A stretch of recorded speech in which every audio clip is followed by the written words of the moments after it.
I was born August 1, 1938. My parents really told me I was born July 28, but during the war and after the war, whoever, because we lost 4 years in the war, a lot of people changed their date. So when we came across the border from Russia, or that time it was Ukraine, to Romania, then everybody gave their own date.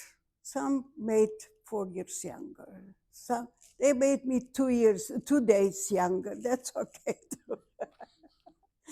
So, so I was born July 28th, 1938. I was born in a very small, it was like Butler, like a little county.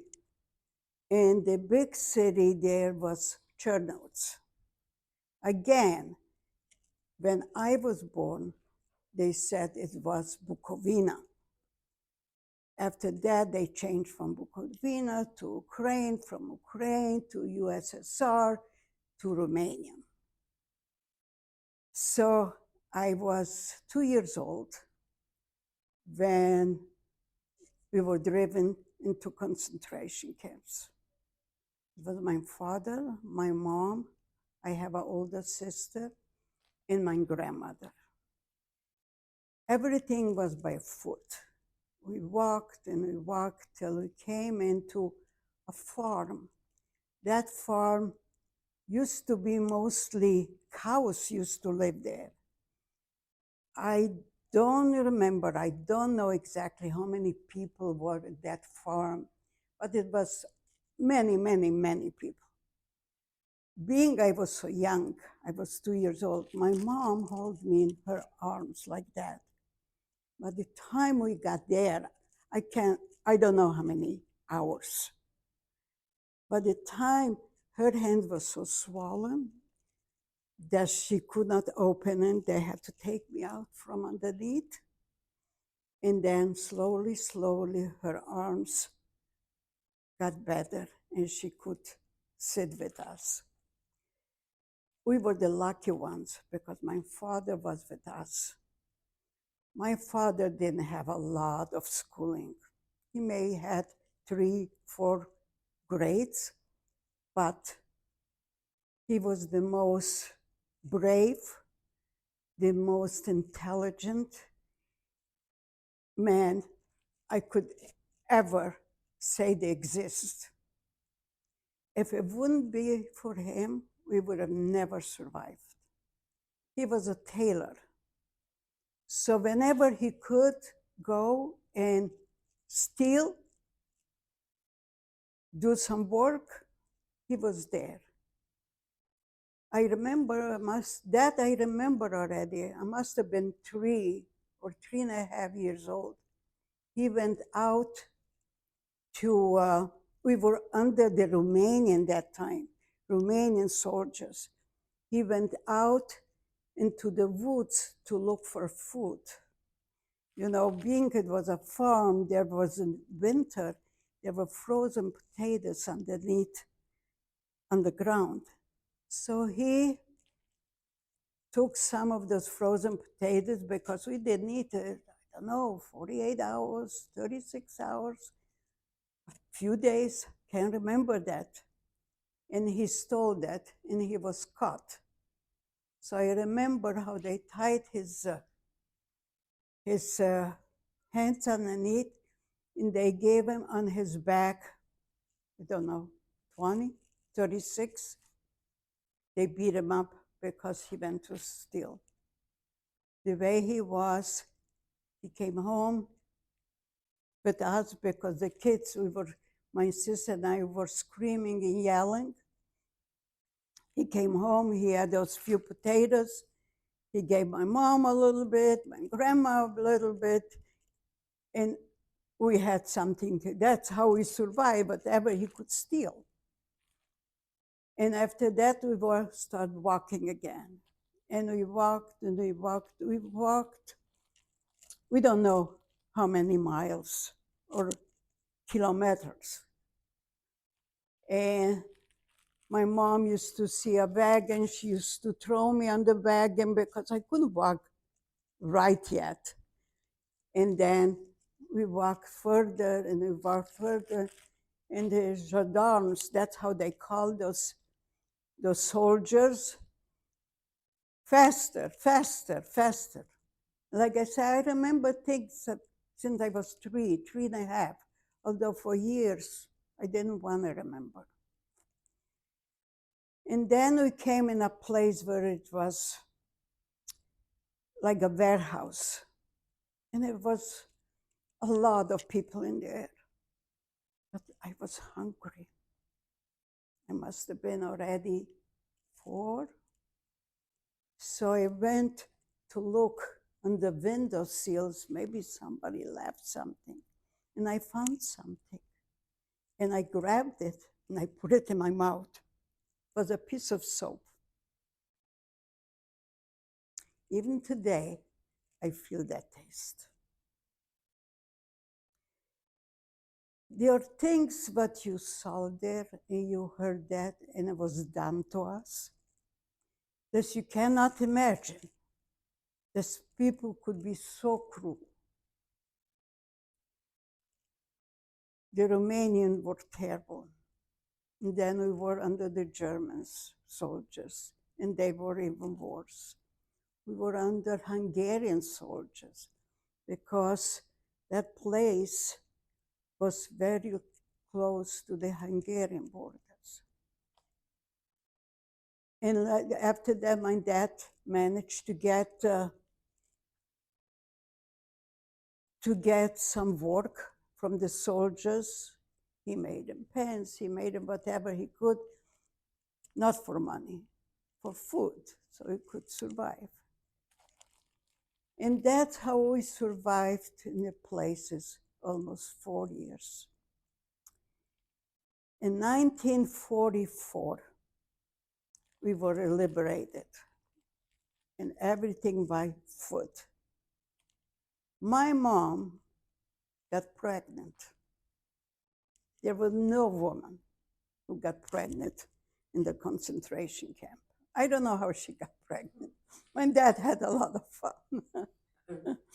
So she was already in the 9th month. So once we were liberated, we started walking back. On the way back, my mom recognized the house where she used to live. And she walked in and she, please, let me see how the house, just for memories. She knew she cannot get nothing back. And they let us in. She saw a dish towel there, which was hers. She asked the woman to give it to her.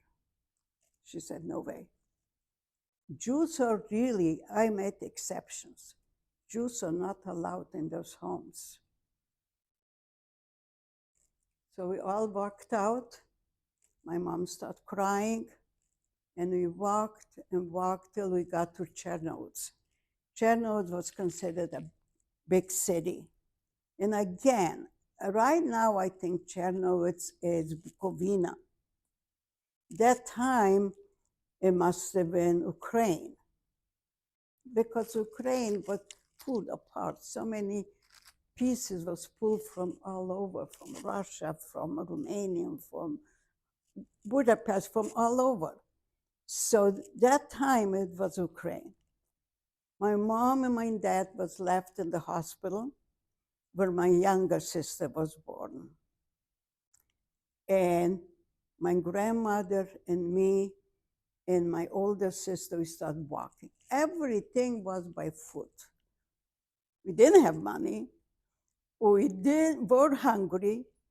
So we were going by foot into another city where most Jews moved into that city. And it was a city where my grandmother used to live. So that was my grandma from my dad's side. And we went in there, and it was my aunt, my an uncle, my mom, after that, when my mom came, me, and we all were divided. Whatever room we found, but I remember that time I was 6.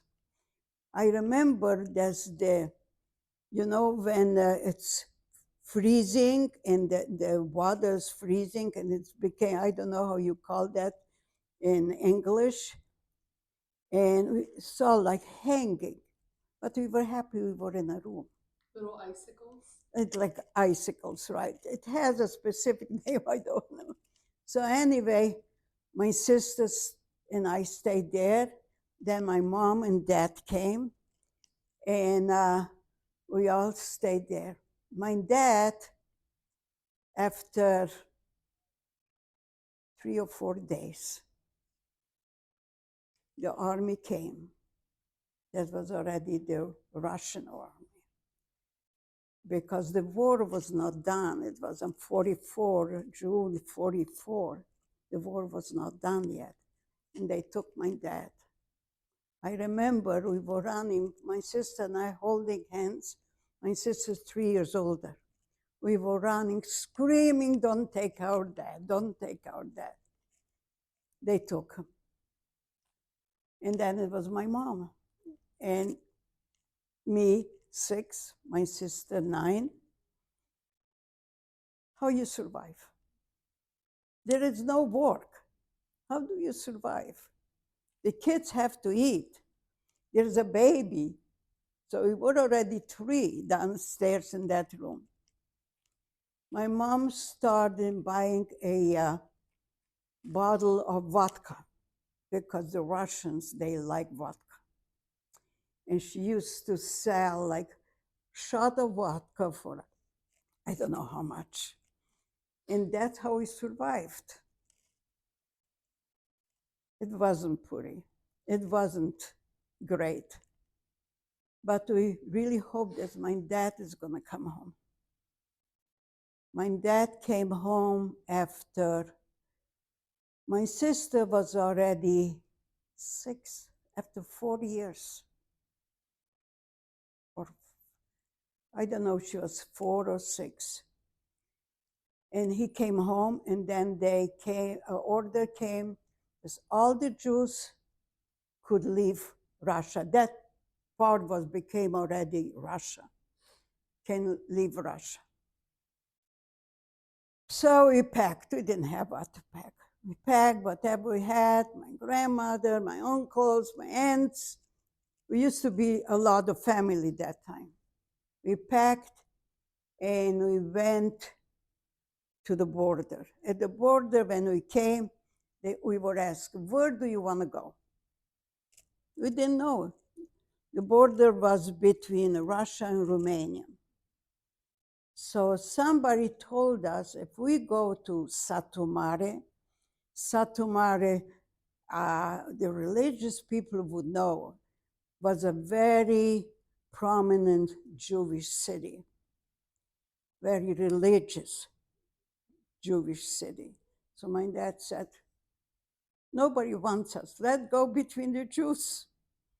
So we went from Russia to Satu Mare, which is Romania. I was already 6. My sister, my younger one, was like 4 or 3.5, and my older one was 9.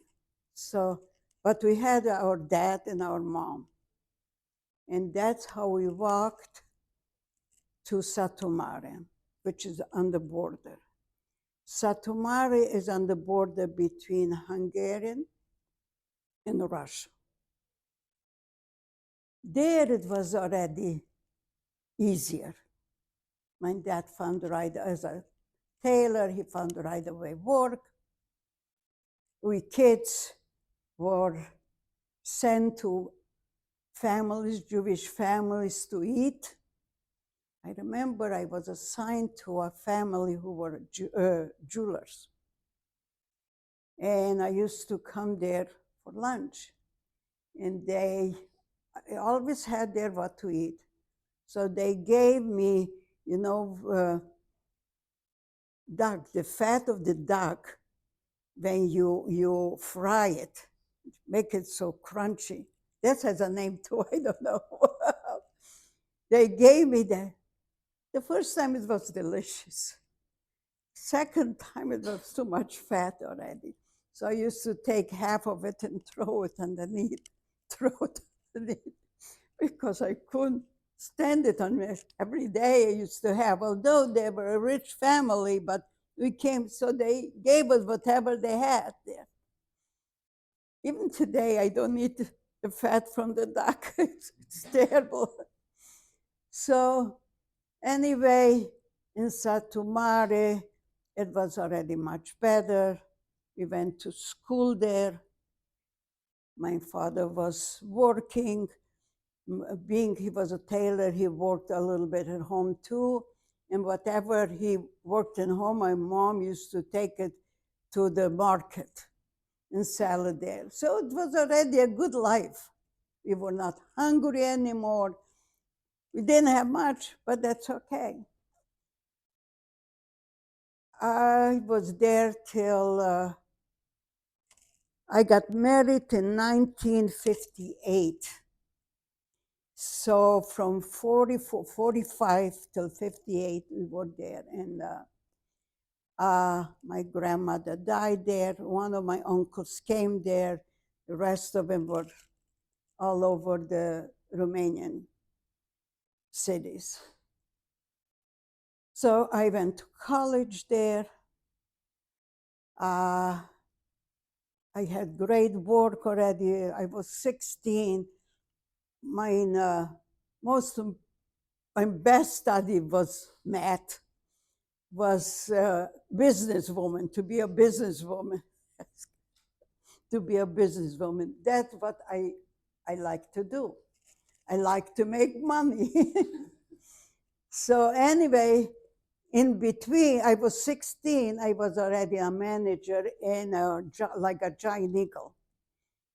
I was good. I liked to do that. And work didn't matter to me. Whatever they gave me, I was doing. Telling people what to do, I was very good in it. So I worked there. I went to Cluj. Cluj is the biggest city of universities. I went there. My father took me. I did not manage to get in the first year because I wanted to be a pediatrician. I loved to be with children. I used to say, as many children God is going to give me, I'm going to have. I had two, and I said, thank you, God. I'm happy. And they're great. My kids are great, but two was enough. We worked hard. And in 1950, I graduated in 55 from high school. I graduated with 10 years. Instead of 12, I graduated with 10 years. School was easy for me. I loved school. University wasn't that easy because I failed. It's not that I failed. There was like 5 places, 5 first students could go in. It was not like here, because here, if you have the money, you could go wherever. There, didn't cost you nothing. University was for free. I was there, I didn't get in. So that was very disappointing to me. So my father took me to another city to study in another city. I went in, here, dissection is something you do after the second, third year of college. There, it's like a test to get in. Then I saw a cadaver on this table, and I fainted. So I said, that's the end of my medicine. So they said, okay, being you already in, we send you to the pharmacy. So I went to the pharmacy for 2 years, and then I went back to medicine for 2 years. It wasn't for me. So I decided nutrition is the safest place. So I went to be a dietitian. I graduated there as a dietitian. And we stayed, my husband and I, and then my son, one of my children were born. And they opened the borders. That time, we could go wherever we want to go. My in-laws were in the United States. My parents were in Israel. So we were sent to Italy. There was an organization called HIAS. It still exists today, even in the United States. And HIAS kept us there for 2 months.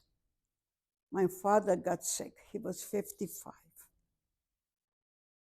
My in-laws sent us already entry there. You couldn't come into United States if you didn't have complete physical. Somebody had to pay for you for the flights or for a boat. Somebody has to promise they're gonna give you a job. We had everything ready to go. I got a call from my sister who was in Israel, as my father's very sick. She made arrangement for me to talk to him on the phone. But the day we were supposed to talk, he died. So we decided to come to Israel. We came to Israel. That was the most emotional part of my life. I don't know if you guys heard about Tzrif. A Tzrif is a home which was given to immigrants, which was built from bamboo, from different material, but it was not a real home. So I saw there a little store. I walked in. My name from home is Eisenberg. And I asked him, do you know where Eisenberg lives? Everything was sent. Nothing was around it. And he said, oh, you mean the man who died just yesterday? And then when I started crying. And he told us where to go. We walked, and we saw an old woman dressed in black, so skinny. My mom was always, she was not heavy, she was heavy set. She was strong. I saw that old woman, didn't know who she is, and that was my mom. So she took us in there, and it was, in the Jewish tradition, after somebody dies, you sit on the floor for 8 days. They got up, and I sat. And I hated to be there. It was okay. Then came the war of 68. My son was born, my second son was born. And in 68, when the war, 67, the war broke out in Israel. My husband volunteered, and he went to the army.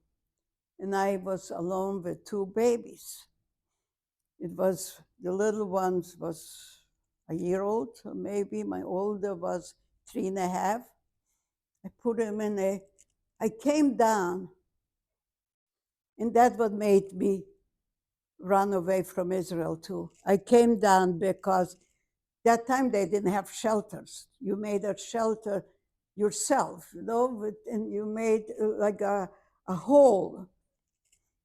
And I came down, and there was another family. Being I was with my babies in my arms, I tried to get in the first hole because I heard the sirens. He took me away. He said, "You cannot, you didn't make that, you cannot come in here. I made that for my family." And then I said, "My God, he's Jewish, I'm Jewish. I came from the Holocaust, and he's throwing me out from the hole."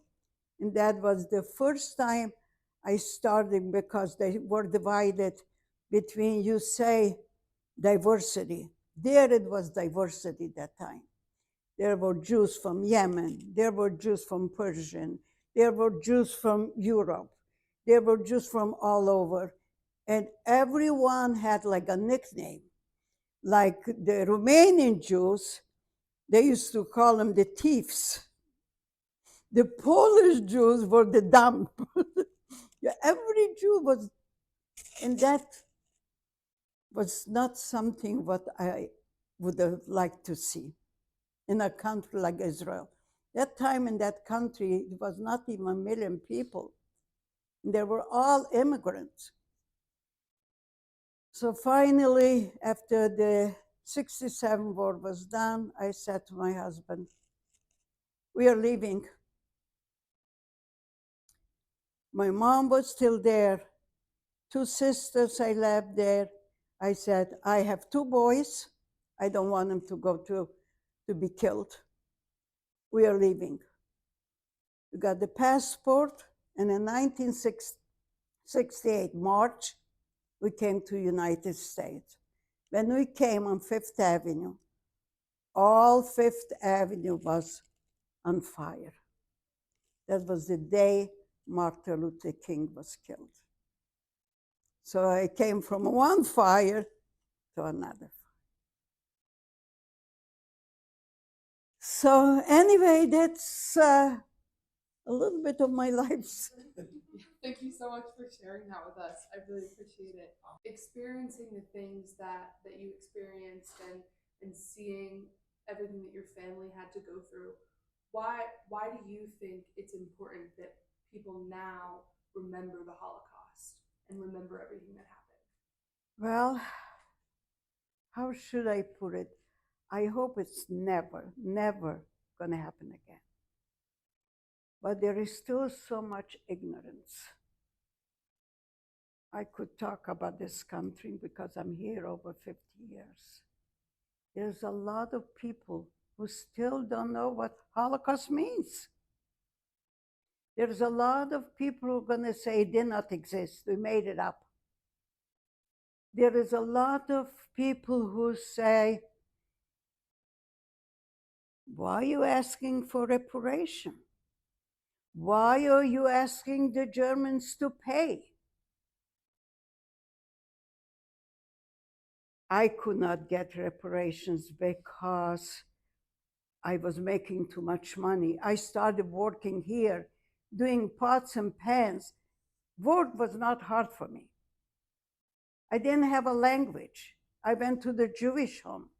I worked in the kitchen. I did pots and pans from 4:30 in the morning till late. So I made money so we could survive. A lot of people don't think so. Why do you have to work? You paid so many, you were in the Holocaust so many, the Germans should pay. Yes, the Germans should pay. The Germans stole our homes. The Germans stole our wealth. The Germans stole our lives, which is more than 6 million Jews were perished there. When we start walking into the concentration camp, my grandparents from my mom's side were religious. It was a river, and we walked and we see them all with You know, the shawl the Jews are wearing when they go to synagogue, they were on that river, floating. They were just Jews all over. Every river you could find, they threw the Jews in. Why? Why? I think we should now, like I said, I'm getting older, I can talk about it, and I could say that. Are we different? Yeah, they say we are chosen people. No, we are not chosen. We are chosen to work hard. We are chosen, but not to be killed. So that's why I think that there should be in every high school, in the elementary school, because you see 6-year-olds shooting people. They should know about it. I think should be a class about the Holocaust, about genocide, in every school, every university, every church, every synagogue, all over. That's why I think, and that's why I came out to talk today.